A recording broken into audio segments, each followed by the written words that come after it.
వెంకటేశాయ. సప్త శనివార వ్రత కథ. శ్రీ వెంకటేశ్వర అవతార ఘట్టము. సౌనకాది మునులతో సూత మహర్షి చెప్పిన శ్రీ వెంకటేశ అవతార కథ. కలియుగం మొదలైనది. కలిదోష నివారణం కోసం మహర్షులందరూ నైమిసారణ్యంలో ఒక సత్రయాగం సంకల్పించారు. అయితే ఆ యజ్ఞ ఫలాన్ని ఎవరికి ధారపోస్తే ప్రయోజనం కలుగుతుందని చర్చించారు. వారిలో భృగు మహర్షి యజ్ఞఫలానికి త్రిమూర్తులైన బ్రహ్మ, విష్ణు, శంకరులలో ఎవరు తగినవారో నేను పరీక్షించి వస్తాను అన్నాడు. ఆయన మహా తపస్శాలి. మునులంతా ఆమోదించారు. ఆయన ముందుగా వెళ్ళి సత్యలోకంలో బ్రహ్మగారి దగ్గరికి వెళ్ళారు. బ్రహ్మ అతడి రాకను గమనించక సరస్వతి వీణానాదంలో మునిగి ఉన్నాడు. దానితో భృగు మహర్షికి కోపం వచ్చి, మహా తపస్శాలిని అయిన నన్ను అతిథిగా మన్నించలేకపోయావు. సృష్టికర్తనని అహంకరిస్తున్న నీకు భూలోకంలో ఎక్కడా పూజా పునస్కారం లేకుండా పోవునుగాక అని శపించాడు. తరువాత కైలాసానికి వెళ్ళాడు. అక్కడ పరమేశ్వరుడు పార్వతీదేవితో ఆనందనాట్యం చేస్తూ భృగువు రాకను గమనించలేదు.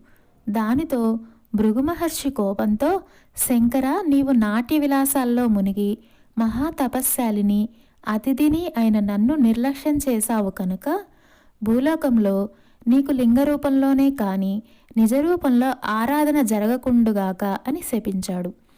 ఆ తర్వాత వైకుంఠానికి వెళ్ళాడు. మాధవుడు పానుపు మీద పరుండి తనకు పాదసేవ చేస్తున్న లక్ష్మీదేవితో చర్చలో ఉన్నాడు. ముని రాకను గమనించలేదు.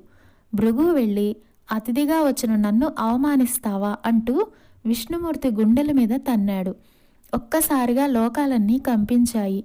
అయినా శ్రీ మహావిష్ణువు రవ్వంత కూడా ఆగ్రహించగా పరమ శాంత స్వభావంతో లేచి మునికి నమస్కరించి, మునీంద్ర, మీ రాకచేత వైకుంఠం పావనమైనది. మీ రాకను గమనించని నా అవినయాన్ని మన్నించండి అంటూ భృగు మహర్షికి పాదాలొత్తాడు. భృగు మహర్షికి గర్వభంగమైనది. విష్ణుమూర్తికి నమస్కరించి, ఓ దేవదేవ, మీ వంటి సత్వగుణ సంపన్నులు 14 లోకాల్లోనూ లేరు. నా అహంకారాన్ని మన్నించండి. మీరే లోక సంరక్షణకు తగినవారు. కాబట్టి భూలోకంలో కలి ప్రభావాన్ని నశింపజేసి ధర్మ సంరక్షణ చేసి ప్రజల కష్టాలను తీర్చడానికి తప్పకుండా అవతరించాలి అని ప్రార్థించి తిరిగి భూలోకానికి వచ్చి మునులతో త్రిమూర్తులలోనూ పరమశాంతమూర్తి శ్రీమన్నారాయణుడే, అతనే యజ్ఞఫలానికి అర్హుడు అని తేల్చి చెప్పాడు. మునులందరూ సత్రయాగం చేసి ఆ ఫలాన్ని యజ్ఞపురుషుడైన మహావిష్ణువుకి ధారపోశారు. అక్కడ వైకుంఠంలో లక్ష్మీదేవికి కోపం వచ్చింది. శ్రీహరి వక్షస్థలమే తన నివాసం. ఆ నివాసాన్ని ఒక ముని కాలితో తన్నాడు. అందుకు శ్రీహరి కోపగించగా ఆయనకు చాలా మర్యాదలు చేశాడు. భర్తయే తనను గౌరవించలేదు అని అలిగి భూలోకానికి ప్రయాణమైనది. లక్ష్మి లేని ఇల్లు కళావిహీనమైనది. ఆమెను వెతికి తెచ్చుకోవడానికి భూలోకానికి ప్రయాణమయ్యాడు శ్రీ మహావిష్ణువు. ఇంతలో భూదేవి వచ్చి, దేవా, కలియుగంలో అధర్మం పెరిగిపోయింది. పాపభారం మోయలేకపోతున్నాను. నువ్వు భూలోకంలో అవతరించి నన్ను కాపాడు అని కోరింది. వెంటనే శ్రీ మహావిష్ణువు శ్రీనివాసుడనే పేరుతో భూలోకానికి దిగివచ్చి లక్ష్మి కోసం వెతకడం ప్రారంభించాడు. శేషాద్రి కొండలలో ఒక పుట్టను నివాసంగా చేసుకున్నాడు. శేషాద్రి పర్వత ప్రాంతాలను పరిపాలిస్తున్న మహారాజు ఆకాశరాజు. అతడు సంతానం లేక పుత్రకామేష్టి చేయబోతూ భూమిని దున్నుతూ ఉండగా నాగలికి ఒక బంగారు పెట్టె తగిలింది. తెరచి చూడగా మహాలక్ష్మి కళతో ఒక బాలిక కనిపించింది. ఆకాశరాజు సంతోషపడి ఆ పిల్లకు పద్మావతి అని పేరు పెట్టుకొని అల్లారు ముద్దుగా పెంచాడు. యుక్త వయసు వచ్చిన పద్మావతి ఒకసారి శ్రీనివాసుని చూసి మోహించింది.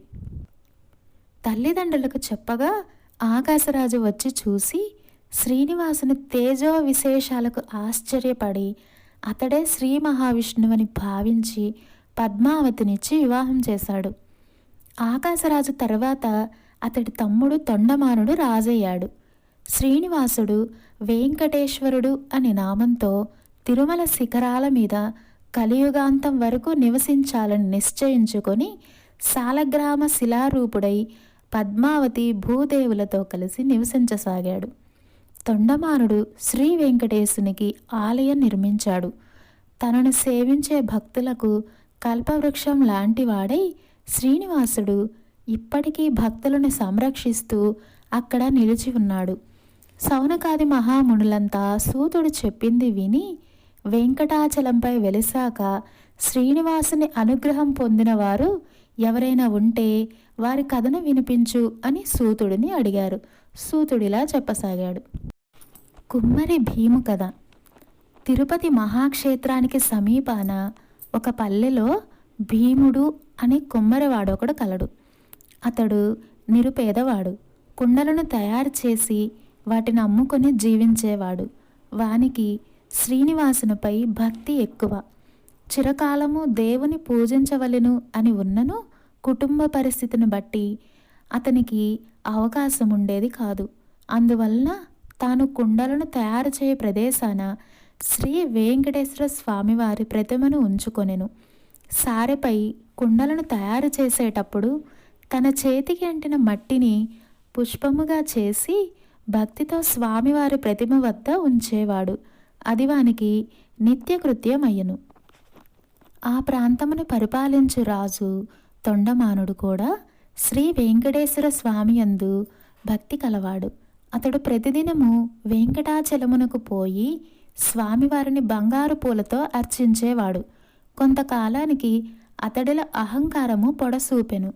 ఆ పక్క రోజు అతడు పూజ చేయటానికి ఉద్యుక్తుడు కాగా తాను నిన్న పూజించిన బంగారు పూల స్థానమున మట్టి పూలు స్వామివారి వద్ద కనిపించాయి. కారణం అర్థం కాలేదు. అర్చకులు తానుంచిన బంగారు పూలను అపహరించి మట్టి పూలను ఉంచుచున్నారు అని అనుమానించెను. తన భటులను కాపలాగా ఉంచాడు. రాజు ఎన్ని విధాలుగా ప్రయత్నించినా బంగారు పూల స్థానంలో మట్టి పూలే స్వామివారి వద్ద ఉండేవి. మహారాజుకి మానసిక వ్యధ పెరిగిపోయింది. చింతాపీడితుడైన వానికి శ్రీ వెంకటేశ్వర స్వామి కలలో కనిపించి, రాజా, సమీప గ్రామమున భీముడు అనే కుమ్మరి ఒకడు కలడు. అతడు కుండలు చేస్తూ కూడా నా నామస్మరణను ధ్యానమును విడువని మహాభక్తుడు. వాని భక్తి ప్రభావమున అతడుంచిన మట్టి పువ్వులు ఇచ్చటి నా సన్నిధానమునకు చేరుచున్నవి. నీ ఉంచిన బంగారు పూలు అతడుంచిన పూల ముందు నిలవలేక అదృశ్యమగుచున్నవి. భక్తిలో అతడు నీకంటే ఉత్తముడు, విచారింపకము అని ఊరడించెను. తనను మించిన భక్తుడు ఒకడున్నాడని స్వామివారు చెప్పిన మాటలు పరిశీలించుటకై వెంకటాచలానికి సమీపంలో ఉన్న పల్లెలో భటులతో కలిసి తిరగసాగెను. ఒక పల్లెలో సారిపై కుండ నుంచి తిప్పుచూ చేతికి అంటిన మట్టిని పుష్పముగా చేసి సమీపాన ఉన్న శ్రీ వెంకటేశ్వర స్వామివారి ప్రతిమకు సమర్పిస్తున్న భీముణ్ణి చూసి ఆశ్చర్యపడెను. రాజు భీముని సమీపించి, ఓయి, నీవు స్వామిని మట్టి పూలతో ఎందుకు పూజిస్తున్నావు? నీకు పూజకు పుష్పాలు దొరకటం లేదా అని అడిగెను. భీముడు రాజునికి నమస్కరించి, మీ వంటి వారు వచ్చుడిచే నా ఇల్లు పావనమైనది. నేను చదువురాని మూర్ఖుడను. స్వామివారి పూజను ఎలా చెయ్యాలో తెలియనివాడును. కటిక దరిద్రుడును. కుండలను చేయనిదే నా కుటుంబము గడవదు. కావున నేను ఉదయం నుండి సాయంకాలం వరకు కుండలను తప్పక చేయాలి. చేతికి అంటిన మట్టిని పుష్పముగా చేసి స్వామివారికి సమర్పించుకుంటున్నాను అని వివరించెను. కుమ్మరివాని మాటలు విన్న రాజు మిక్కిలి ఆశ్చర్యపడెను. కుమ్మరివాని భక్తికి మెచ్చి అతనికి నమస్కరించి రాజు తన రాజ్యానికి వెడలిపోయెను. ఆ తర్వాత కొంతకాలానికి భీముడు సశరీరముగా వైకుంఠాన్ని చేరెను. శ్రీ వెంకటేశ్వర స్వామి భీముని భక్తికి మెచ్చి, ఇక నుండి నా ఉదయం ప్రసాదము మట్టి పాత్రలో నివేదించవలెను అని తొండమాను మహారాజునకు కల్లో కనిపించి చెప్పెను.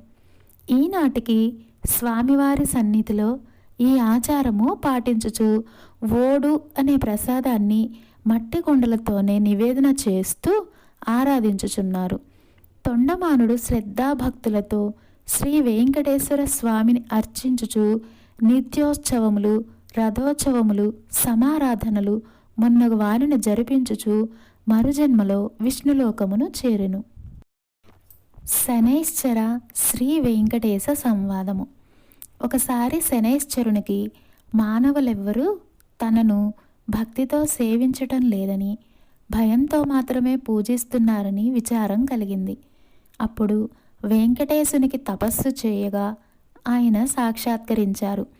స్వామి, నా పేరు వింటేనే ప్రజలు భయపడుతున్నారు. ఆ భయం పోవడానికి ఇక నుంచి నాకు ప్రీతి అయిన శనివారం నాడు నన్ను ధ్యానించి ఆరాధించి ఆ పైన నిన్ను పూజించిన వారికి సర్వదేవతలను పూజించిన ఫలం ఆ ఒక్క రోజులోనే రావాలి అని కోరినాడు. అందుకు స్వామి చిరునవ్వు నవ్వి, నీ కోరిక సమంజసంగానే ఉంది. అసలు నీకు నాకు భేదం ఏముంది? 6 వారాలు దాటాక 7వ వారం అంటే ఇష్టపడతావు. నేను 6 కొండలు దాటాక 7వ కొండ మీద ఉంటాను. నువ్వు నీలవర్ణుడివి, నేను నీలవర్ణుడినే. నువ్వు సప్తమ గ్రహానివి, నేను సప్తగిరీసుడను. సామాన్య మానవులకు ఈ విశేష విషయాలు తెలియక నువ్వంటే భయపడుతున్నారు. నిన్ను నన్ను వేరుగా చూస్తున్నారు. నువ్వు కోరిన వరాన్ని అనుగ్రహిస్తున్నాను. ఏ భక్తులు అయితే 7 శనివారాల పాటు నిన్ను ముందుగా పూజించి ఆ తర్వాత నన్ను పూజిస్తూ సప్త శనివార మహావ్రతంగా ఆచరిస్తారో వారు సమస్త శని దోషాల నుంచి విముక్తులై సౌఖ్యాన్ని పొందుతారు. ఆయురారోగ్య ఐశ్వర్యాది సకల శ్రేయస్సులను పొందుతారు. ఇందులో సంశయమేమీ లేదు అని వరమిచ్చాడు. సౌనకాది మహామునులంతా సూతుడు చెప్పింది విని చాలా ఆనందించి ఈ సప్త శనివార వ్రతం ఆచరించి శ్రీనివాసుని అనుగ్రహం పొందిన వారు ఎవరైనా ఉంటే వారి కథను వినిపించము అని కోరారు. సూతుడు చెప్పడం ఆరంభించాడు. పూర్వకాలం కాంచీపురంలో దేవదత్తుడనే ఒక బ్రాహ్మణుడుండేవాడు. అతడు వేదాంగ పారంగతుడు. అతని భార్య మాలిని. వాళ్ళిద్దరూ అతిథుల్ని అభ్యాగతుల్ని ఆదరిస్తూ గృహస్థ ధర్మాల్ని పాటిస్తూ ఉండేవారు. వారికి శ్రీ వెంకటేశ్వర స్వామి ఇలవేలుపు. ఒకనాడు వారింటికి కాశీయాత్ర చేసి వచ్చిన ఒక బ్రాహ్మణోత్తముడు వచ్చాడు. ఆ దేవదత్త దంపతులు ఆయనను సాక్షాత్తు వెంకటేశ్వర స్వామిగా భావించి అతిథి మర్యాదలు చేశారు. భోజనానంతరం ఆ బ్రాహ్మణుడు వారి జాతకాలను పరిశీలించి చూసి జాతకం ప్రకారం దేవదత్తునికి శనిదోషం వల్ల అపమృత్యు కలిగే సూచనలు కనపడుతున్నాయని, ఆ అపమృత్యు దోష పరిహారం కోసం సప్త శనివార వ్రతం చేసి అటు శనైశ్చరుణ్ణి ఇటు వెంకటేశ్వర స్వామిని భక్తిగా ఆరాధించవలసింది అని చెప్పాడు. అమ్మా, నీవు శ్రద్ధ వహించి నీ భర్తను కూడా సప్త శనివార వ్రతం చేయడానికి ప్రోత్సహించి నీ సౌభాగ్యాన్ని నిలుపుకోవాలి సుమా అని హెచ్చరించాడు. సప్త శనివార వ్రతాన్ని దాని విధానాన్ని బోధించాడు. దేవదత్తుడు ఆ శనివారం బ్రహ్మముహూర్తాన లేచి స్నాన ధ్యానాదులు నిర్వర్తించి ఇంట్లో ఈశాన్య భాగాన పూజాపీఠం పెట్టి మండపం వేసి వెంకటేశ్వర స్వామి చిత్రపటం పెట్టి నైవేద్యానికి కొబ్బరికాయలు, అరటిపళ్ళు, నల్లద్రాక్ష పళ్ళు, 7 చిమ్మిలి ఉండలు సిద్ధం చేసుకుని ఉదయం పూజ చేసి ఒక బ్రాహ్మణుని పిలిచి ఆయనకు భోజనం పెట్టి ఆ పైన వారు భుజించి మొదటి రోజు వ్రతం యథావిధిగా నిర్వర్తించారు. ఆ విధంగా వరుసగా వారు 7 శనివారాల పాటు ఈ వ్రతాన్ని భక్తి శ్రద్ధలతో కొనసాగించారు. 7వ శనివారం వ్రత పరిసమాప్తి చేసి భోజనం చేసి కొంతసేపు శ్రీ వెంకటేశ్వర స్వామి వారి మహిమల్ని స్మరించుకుంటూ నిద్రించారు. ఆ దంపతుల భక్తి శ్రద్ధలకు పూజా విశేషాలకు ప్రసన్నుడై శ్రీ వెంకటేశ్వర స్వామి మాలినీదేవికి స్వప్నంలో సాక్షాత్కరించి, ఓ పరమసాధ్వి, మీ దంపతులిద్దరూ శ్రద్ధాభక్తులతో చేసిన సప్త శనివార వ్రతానికి నాకు చాలా సంతృష్టి కలిగింది. ఆ వ్రత ప్రభావం వల్ల నీ భర్తకు శనైశ్చర దోషం, అపమృత్యు భయం కూడా తొలగిపోయాయి. అతనికి రాబోయే జన్మలోని ఆయుర్దాయాన్ని ఈ జన్మలోనికి తీసుకుని వచ్చి ఇతన్ని పూర్ణాయుర్దాయం కలవాణ్ణి చేశాను.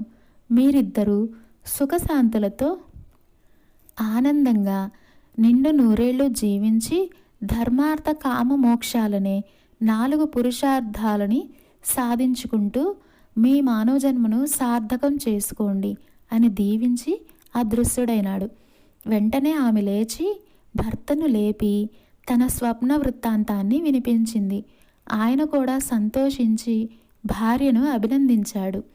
ఒక శుభముహూర్తాన ఆ దంపతులిద్దరూ శ్రీ వెంకటేశ్వర స్వామి దర్శనార్థమై తిరుపతి కొండకు వెళ్ళి మొక్కులు తీర్చుకొని ఆ స్వామిని మనసారా స్తుతించి ప్రసాదం స్వీకరించి తిరిగి వచ్చారు. ఇంటికి వచ్చాక బ్రాహ్మణులను పిలిచి అన్న సంతర్పణ చేసి బ్రాహ్మణ ఆశీర్వాదాలు పొందారు. జీవితాంతం వరకు యథాశక్తిగా శ్రీ వెంకటేశ్వర స్వామి సేవ చేస్తూ చివరికి శ్రీ స్వామి సాన్నిధ్యాన్ని పొందారు. కలౌ శ్రీ వెంకట నాయకః అని పెద్దల సూక్తి.